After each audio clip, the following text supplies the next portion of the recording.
বাঙালি হইলে কি হইব, আমরা কিন্তু অনেকেই মাছ পছন্দ করি না, আর মাছের গন্ধটা অনেকেরই পছন্দ না। এই কারণে আপনাকে অনেকের সরিষা দিয়ে রুই মাছ নিয়ে এসেছি। আর এটা কি দিয়ে উপকরণ দিয়ে ভাইবেছি, একটু লেবু নিয়েছি, 1 চামচ শুকনা মরিচ, 1 চামচ হলুদ আর কিঞ্চিত পরিমাণে লবণ দিয়ে ভালো করে ম্যারিনেট করে বানছি, যাতে কোনো প্রকারে মাছের গন্ধ না আহে।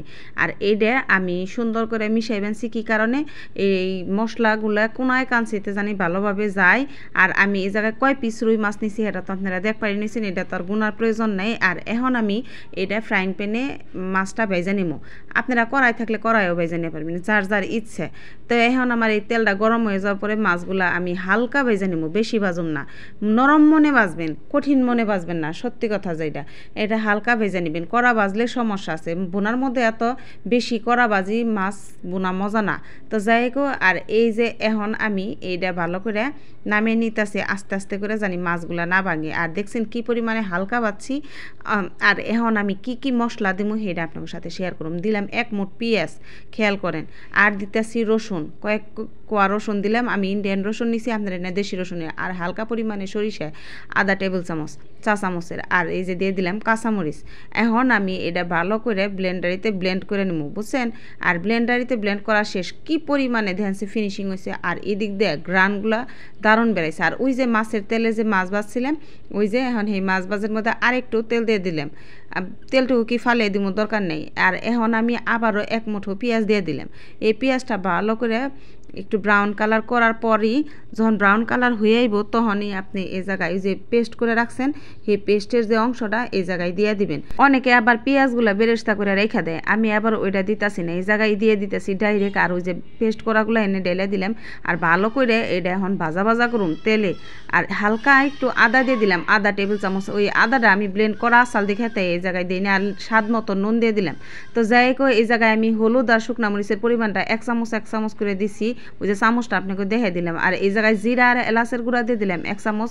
আর এখন আমি ধনিয়ার গুঁড়াও দিয়ে দিলাম একটু। সব কিছু দিয়ে এখন মিক্সড করে এই যে পানি দিয়ে দিব 2 কাপ পরিমাণ। তো এই জায়গায় আপনাকে 1 কাপ পরিমাণ দেখাইছি, কিন্তু এই জায়গায় পানির পরিমাণ 2 কাপ পরিমাণ দেওয়াই হয়েছে, বুঝছেন। পুরাপুরি দেখায়নি। আর বাঙালিগো এত রান্নার রেসিপি দেখান না কেন। আর এটা এখন সামান্য পরিমাণে ডেকে দিলাম। 1 কলি গান গাইলেই মনে করেন বলকে পড়বো। আর তারপর দিয়ে আপনি দিয়ে দিবেন মাছগুলা সাইডে, ওই যে রুই মাছের যে পিসগুলো ভেজে রাখছিলাম ওইগুলা। এখন আমি এটা ভালো করে একটু উল্টে পুল্টে দিব, জানি মশলা চতুর্দিক দিয়ে ভিতরে যায়। আর এটা খেয়াল রাখবেন মাছের পিস জানি না ভাঙে। অবশ্য মাছের পিস ভাঙলেও কোনো সমস্যা নেই, ওটা তো মানুষের পেটের ভিতরেই যাইব। আর এখন এটা আমি ডেকে দিলাম। আর এই অবস্থায় গ্যাসের পরিমাণটা একদম লো আছে দিবেন।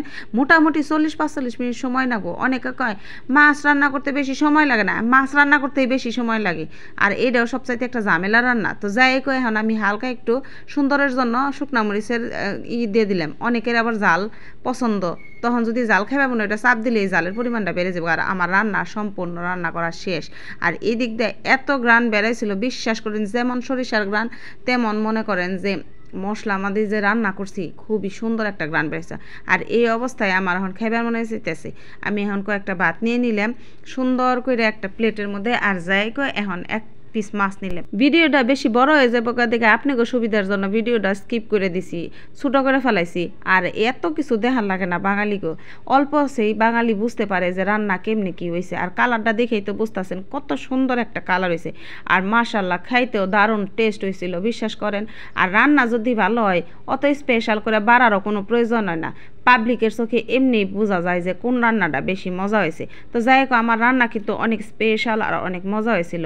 আর আমি এই জায়গায় যে খাইতাছি, আপনারা খাবারটা দেখেই বুঝা পারতেছেন কতটা স্বাদ হয়েছে, সত্যি মজা হয়েছে। আপনারা এইভাবে রুই মাছ দিয়ে সরিষা দিয়ে রান্না করে দেখেন, যদি মজা না হয়েছে তারপরে আমার কমেন্টে জানিয়ে দিন, বুঝছেন। আর আমার রেসিপিটা ফলো করে আজকে বাসায় ট্রাই করে দেখেন কীরকম স্বাদ।